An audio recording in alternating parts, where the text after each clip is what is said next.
प्रिय मित्रों, आज हम लोग कक्षा 12 बायोलॉजी यानी जीव विज्ञान से मॉडल पेपर फर्स्ट के बहुविकल्पी प्रश्नों को पढ़ेंगे।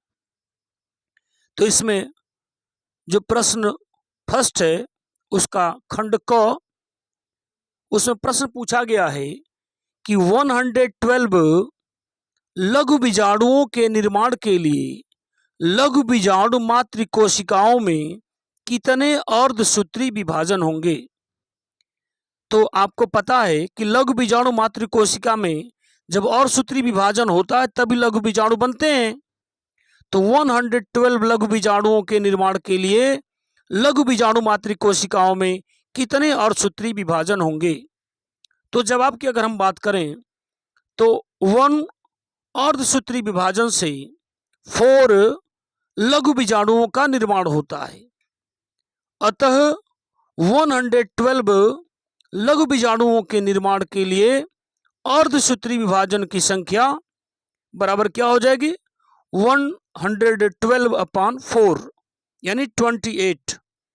यानी अगर हम 112 लघु बीजाणु प्राप्त करना चाहते हैं तो हमें अर्धसूत्री विभाजन कितना देना पड़ेगा 28। तो अगर विकल्प आपको दिया होता तो विकल्प में हम 28 सही कर लेते। अब आते हैं हम लोग इसके खंड ख पर।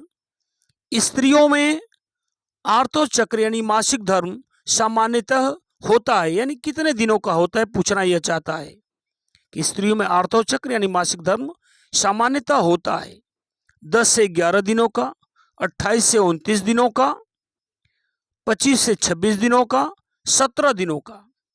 तो ये जो आर्तोचक्र होता है वो 28 से 29 दिनों का होता है, यानी यह विकल्प सेकंड हमारा सही हो जाएगा।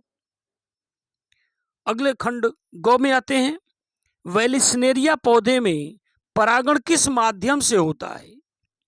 चूंकि वैलिस्नेरिया जो पौधा होता है यह जल में उगने वाला पौधा है, इसलिए इसमें परागण जल के द्वारा होता है, यानी हमारा जो विकल्प सेकंड है वह सही हो जाएगा।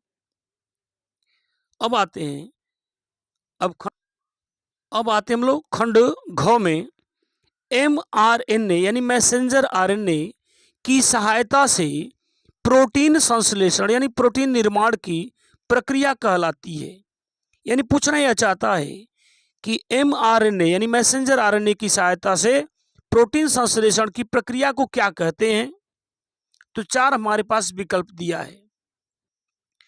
तो mRNA की सहायता से प्रोटीन संश्लेषण की जो प्रक्रिया होती है उसे हम अनुवादन कहते हैं, लेकिन यहाँ विकल्प हमारे पास अनुवादीकरण लिखा है, इसलिए यह विकल्प हमारा सही हो जाएगा।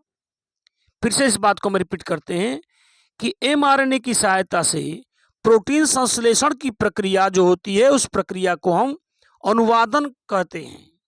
तो इसलिए विकल्प हमारे पास अनुवादीकरण है, तो यह विकल्प हमारा सही होगा। ये प्रोटीन है क्या, थोड़ी इसकी चर्चा हम कर लेते हैं कि प्रोटीन अमीनो अम्ल की बहुलक श्रृंखला है, यानी बहुत सारे अमीनो अम्ल मिलती हैं तो प्रोटीन का निर्माण करती हैं। जीव द्रव्य में उपस्थित राइबोसोम इन अमीनो अम्लों को जुड़ने के लिए स्थान प्रदान करता है, जिस स्थान पर ये अमीनो अम्ल आपस में जुड़ करके एक श्रृंखला बना करके प्रोटीन का निर्माण करती हैं। अब आते हम लोग जो खंड हमारे पास है अंतिम अंग, विडाल परीक्षण पूछा है। विडाल टेस्ट यानी विडाल परीक्षण किस बीमारी की जांच में उपयोगी है। यानी विडाल टेस्ट किसके लिए किया जाता है, किस बीमारी में किया जाता है। तो विडाल परीक्षण यानी विडाल टेस्ट किस बीमारी की जांच में उपयोगी है। तो इसके लिए बताया गया टाइफाइड, यानी टाइफाइड जो होती है उसकी जांच के लिए हम विडाल टेस्ट करते हैं। तो विडाल टेस्ट क्यों किया जाता है, तो टाइफाइड रोग में किया जाता है। तो विकल्प हमारे यहाँ सेकंड सही होगा। तो ये विकल्प सारे हो गए। उम्मीद करते हैं सारी चीज़ें आपको स्पष्ट रूप से समझ में आ रही होंगी। तो वीडियो को लाइक और सब्सक्राइब जरूर कर दिया करें।